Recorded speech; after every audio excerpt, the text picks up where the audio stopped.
You get assessment of the audiovisual facilities and the translation. I'm going to collect this overall assessment of the course together with assessment of the lectures until this lecture to do the statistical analysis. There will be remaining some other lectures.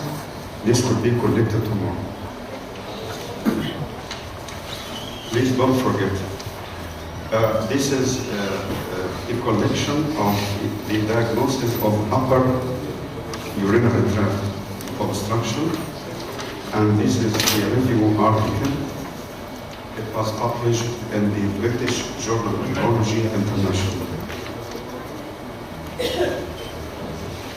We are going to start with a clinical presentation in terms of symptoms and signs. For the symptoms, it has a wide range of no symptoms at all, to the other extreme of acute renal colic necessitating admission to the hospital. What are the factors that affect the degree of acute renal colic? This depends upon the degree of obstruction, whether it is complete or partial, the time interval, whether it is acute or chronic, the etiology of obstruction, whether it is intrinsic, that is to say inside the kidney, or extrinsic, that's to say outside the kidney and ureter, and also it depends upon the laterality, whether the obstruction is unilateral or bilateral. This is regarding the symptoms. What about the signs? Also, the signs have a wide range of no signs at all, and this is the most common, to the other extreme of abdominal mass that is felt clinically, clinical hydronephrosis, volume overload, and acute renal failure in terms of azotemia. These are the items of radiological diagnosis of upper urinary tract obstruction, IVP, ultrasound, radiograph, spinal CT, magnetic resonance urography, Wattiker test, antegrade, and retrograde studies, and we are going to go through these items in some details. Starting by the IVP. IVP is still the gold standard for detection of urethral obstruction in patients having normal renal function, no allergies, and not pregnant. All of us are aware of the normal IVP. This is the right kidney, this is the left kidney.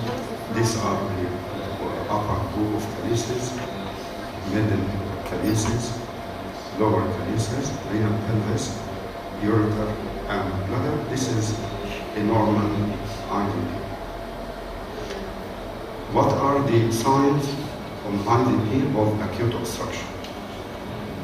Number one, there could be an obstructed or persistent nephrogram. This means that the dye is entrapped inside the kidney, and the kidney is not able to excrete the dye. Therefore, the kidney will appear like a big piece of bean, white in color. This is due to entrapment of the dye inside the parenchyma of the kidney. Another sign of acute obstruction is delay in the filling of the collecting system. You may inject the dye today, and the kidney may not excrete the dye even after 1 or 2 days. We call it delayed excretion of dye. Another sign is dilatation of the collecting system, and a fourth sign is possible rupture of the fornix with extravasation of urine outside the kidney. I'm going to give an example of each of these radiological signs on IVP to make it easy. This is an example of persistent nephrogram. You see, here is the kidney, the right kidney. It appears white in color. Why? Because of entrapment of the dye inside the parenchyma. The parenchyma is not able to excrete the dye to the pelvic calcium system. And this is an example of delayed excretion of dye by the left kidney. This could be after 2 days of injection of radio contrast material. This is another example of no excretion of dye at all. Here, this is a normal right kidney, and here, because of acute renal colic, there is no excretion of dye by the left kidney. This is an example of rupture of a fornix. The minor calyx is ruptured, and the dye is extravasated outside the kidney. This is a sure sign of acute obstruction. Then for chronic obstruction, what are the signs on IVP of chronic obstruction? Urethral dilatation and tortuosity. The urethra becomes dilated and tortuous above the level of obstruction. A standing column of contrast material in the ureter to the point of obstruction, and the kidney may demonstrate marked parenchymal thinning, and we are going to give an example of each of these signs to make it easy. This is an example of marked right hydrourethral nephrosis. I'm sorry.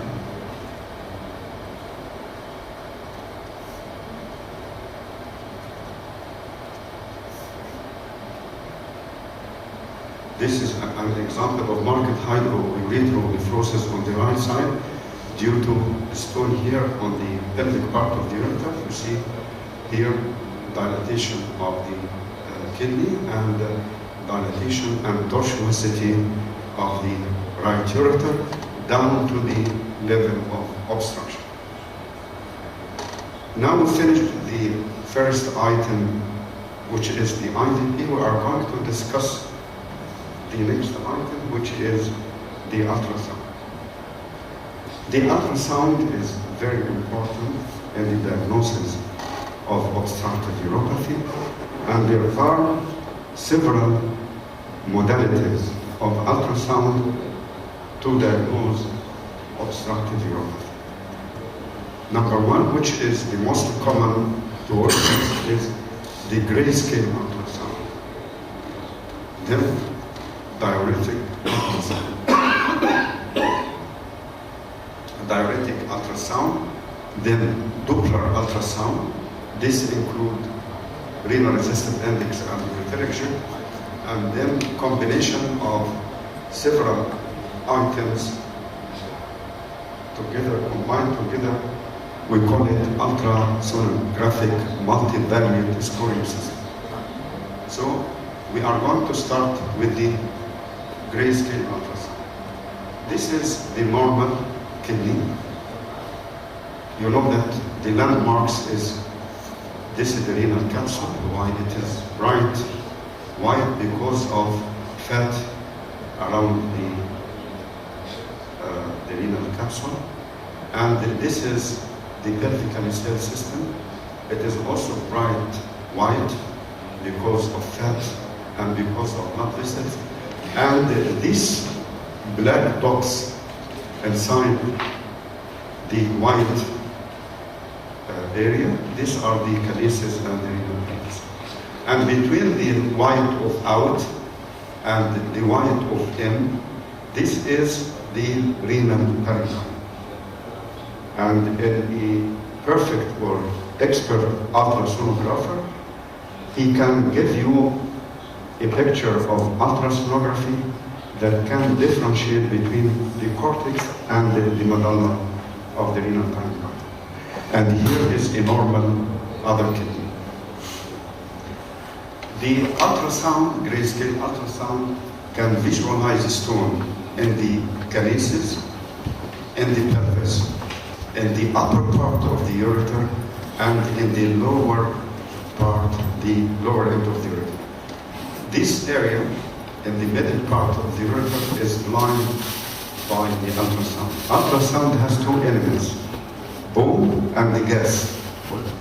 So the middle part of the ureter is here. There will be anteriorly in front will be the intestine, which is full of gas, and posteriorly there will be the iliac bone. Therefore, this area is lined by the ultrasound. Ultrasound can see stones in the pelvis, here, calyces, uppermost part of the ureter, and the lowermost part of the ureter. This is an example of multiple stones in the middle and lower calyces, and we can observe that the stone appears white, and there is acoustic shadow. Acoustic shadow means shadow which is black in color. This is reflection of the ultrasound waves. And here, this is a stone, example of a stone, will be visualizing in the upper part of the lumbar ureter, and another stone in the lowermost part of the pelvic ureter. So these are the sites where the ultrasound can see stones. But in the middle part of the ureter, it is blind by the ultrasound because of bone and the gas. Then,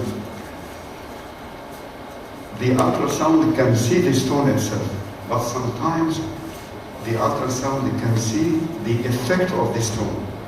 Cannot see the stone, but can see the effect of the stone. What will be the effect of the stone is dilatation of the pelvic calyceal system. We call it pyelocalyctasis. However, this approach is neither sensitive nor specific. Why it is not sensitive? Because there is a false negative results in 20 to 30% of patients. What does it mean? This means that in about 1/3 of cases with acute renal colic, there is no dilatation of the pelvic calyceal system. Why? Because in acute obstruction, there will be no sufficient time for the pelvic calyceal system to dilate. Why it is not specific? Because the pelvic calyceal system can dilate in conditions, other conditions, rather than obstruction. The obstruction is not the only cause of dilatation of the pelvic calyceal system. What are the other causes of dilatation of the pelvic calyceal system? These include pyelonephritis, vesico-urethral reflux, residual dilatation, residual dilatation after relief of obstruction, and overdistension of the pelvis.